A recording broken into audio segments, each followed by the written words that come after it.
Hey everyone, welcome back to Joy at Work. It's March 4, 2022. I'm glad to be with you. Sorry I missed you last week. I was traveling or was just not really in a place where I could shoot this, but I'm glad to be back. Glad to be back at base with everything going on.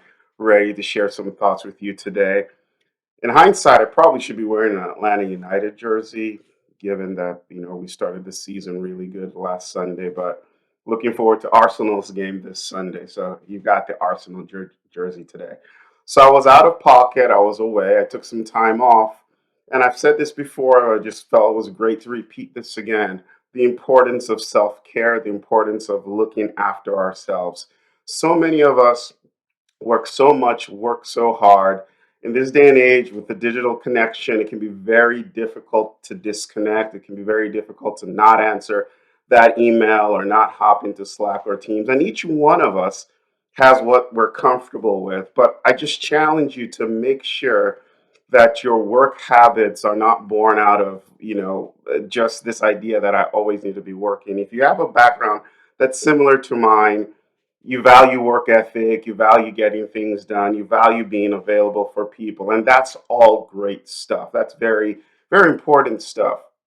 But it's also important that we find time to step away and truly disconnect for the purposes of self care. The machines that we have that do a lot of things for us, we have them undergo maintenance and they have their own R, and we don't drive them every single day. We don't go places every single day with them. We let them, quote unquote, experience some care.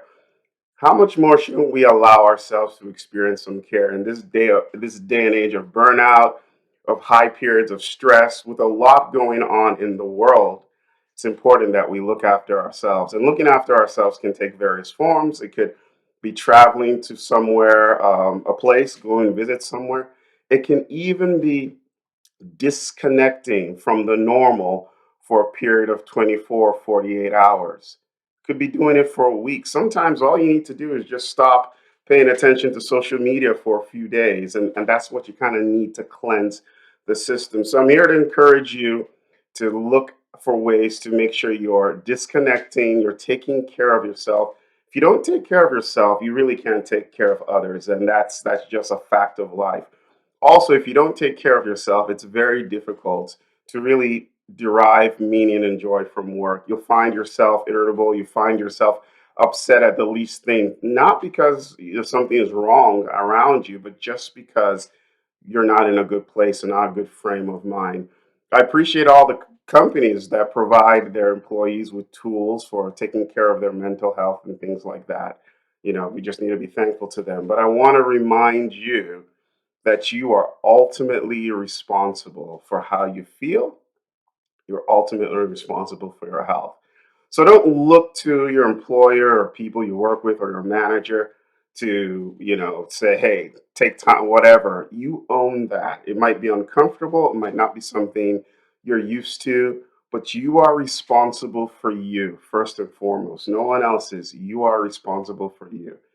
And if you can find the time, find ways to practice self care, I'm pretty convinced, or maybe hopeful, that you'll also experience joy at work. All right, see you next time. Be safe. Don't forget to subscribe and share this with your friends. Bye.